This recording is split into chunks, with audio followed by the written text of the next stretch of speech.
If I were to tell you that I really like to collect manga, I doubt you'd be that surprised. And it's not just manga, I also do collect some novels and some light novels, both in English and in Japanese. There's just something about manga that I just really love. And I don't spend too much time analyzing exactly why I like it. Rather, I spend my time enjoying the media and reading. As I speak English and Japanese, though I'm still learning Japanese, I prefer to collect my manga in its original Japanese form as a way to study. For the series that I love the most, I like to collect in both English and Japanese so that I can enjoy it for the first time fully in Japanese, and then once it's over, I know I'll be sad, so I have a new iteration, to me at least, to re-enjoy. I'm currently doing that with Colette Decides to Die, and I will do it with Dragonhead whenever it comes out in English. I think it's this August, if I'm not mistaken. When it comes to adding a new manga to my collection, typically I'm not all that picky.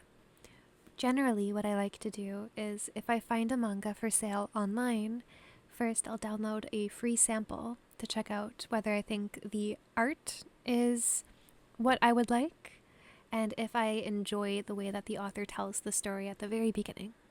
And if I like it, then I will usually add it to my cart and buy the physical. I really do prefer buying physicals to digitals.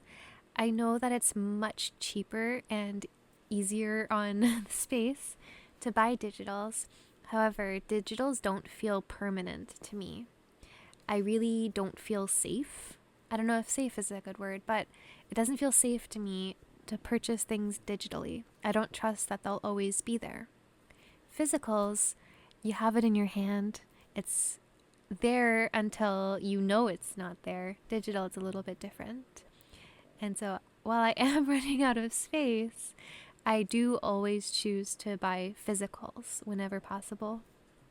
When it comes to genre, as you may be able to tell by this point in the video, typically I tend to go for shoujo romance manga, which is romance manga tailored towards younger women. Typically, these stories take place in either high school or university. I also have some romance manga tailored towards older women, which is called josei romance manga. And I do have some seinen romance manga as well, which is romance manga targeted towards older men. And when I say targeted towards people, it doesn't mean those are the only people who can enjoy them. Everybody's allowed to enjoy a manga. That's just the demographic that the author was thinking of when they wrote the manga. Besides romance, I do also love a good horror manga. However, nowadays, for some reason, I'm finding it very difficult to find a horror manga that catches my eye. So, unfortunately, though I do love horror so much, my collection really is lacking in good horror manga. There are some that I'm hoping to get my hands on, even in English. I do love the Junji Ito collection. I think the hardcovers in English were done so beautifully, but they are expensive. So while I would love to add them to my collection, I need to save up just a little bit. And there are no genres that I'm particularly opposed to trying out. Generally speaking, my ideology is there's no such thing as a bad story. I think all stories have good points to them, but I don't think every story is liked by everybody. So just because I don't like a story doesn't mean it's a bad story. It just means that it wasn't for me. So I'll never say that I only read horror and I only read romance because those are the only genres I like. I think no matter the genre, there will be manga in that genre that I will like. And then there will also be manga within that genre that I dislike. So I don't like saying I only do shoujo romance and horror because that's technically a lie. I do all of the genres. Currently, I'm hoping to find more fantasy without romance, which I know is difficult to find for some reason. I really, really love Witch Hat Atelier. And so far, where I am in the story, there is no romance. No spoilers, please.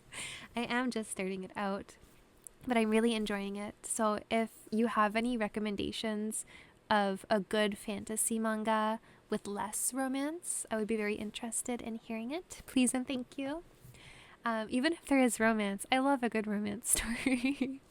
But I'm trying to see if there's anything else out there besides romance, because if you couldn't tell by this video, I have a lot of romance. And on screen right now is my favorite author. She's gone now. But my favorite author is the author of Colette Decides to Die. I also really love the author of Chainsaw Man. And typically, when I find an author that I just love, I will buy everything by them that I can find. Because I know if I like their writing style, I like how they draw, typically I'll like everything they do. And that hasn't steered me wrong yet. Every single thing by Fujimoto I have loved. And I know a lot of people like to complain about Chainsaw Man Part 2. I will not complain about Chainsaw Man. You'll never hear me complaining about it. I love Chainsaw Man so much. I love Fujimoto's work. I love how you never really know where he's going. Maybe you do, I don't. I'm along for the ride and I'm enjoying the ride. I have no complaints. I have heartbreak, but I don't have any complaints. And it's the exact same thing when it comes to the author of Colette Decides to Die. I love everything she's put out so far. I only have 3 of her works. The last one, unfortunately, is ending with the next volume, and I'm hoping and praying that she releases something new soon. I know she deserves a break, but I'll be sad without anything by her to read. I'm reading Colette very slowly because I know I'm going to be so depressed when it's over. Oh, and on screen now is The Summer Hikaru Died, which is another one of my favorites. This is probably my second favorite horror manga that I own. A lot of people, for some reason, are thinking that it ended with volume 5. It didn't. There's 6 volumes out right now. In case you're worried, it is not over. And the anime is coming out, I think, this summer. And I am stoked for it. While I'm not knowledgeable at all about anime or anime studios, I'm a manga girly. I do love the voice actors that were chosen for this anime. When I saw the trailer, my heart was fluttering. I was so excited. I think they're going to do a really, really good job. When it comes to anime, the little bit of anime that I have watched, the animation does not make or break an anime for me. What does make or break it is the voice acting. When I'm watching anime, I'm not looking for anything groundbreaking in terms of action or movement or flow or anything, but I am looking for good voice acting. I think all of the sounds should be perfect, because if I'm not looking to listen to something, I can just pick up my manga and enjoy the story that way. So it really doesn't bother me if the animation isn't that good. But thanks for hanging out with me. This is my collection.